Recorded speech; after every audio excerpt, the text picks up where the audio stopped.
Hey everybody, it's Neil, and check out what I have here from Gymshark.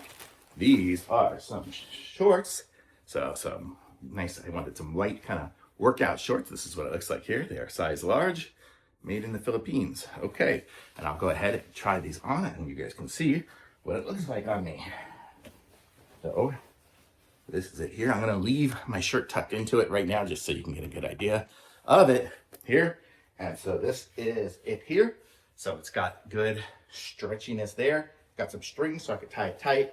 Slightly see-through on my blue underpants and just on my legs. So it's not completely not see-through, but if you're wearing white pants or underpants and working out with these here, these are going to be super comfortable. They stretch like nice and big and good. This is size large and I am about 5'10" and 180 pounds to give you an idea of how they fit. So they fit really good for me. And this is nice. Probably could get away with even a medium or something because they are fairly stretchy on that standpoint. So these are good and comfortable.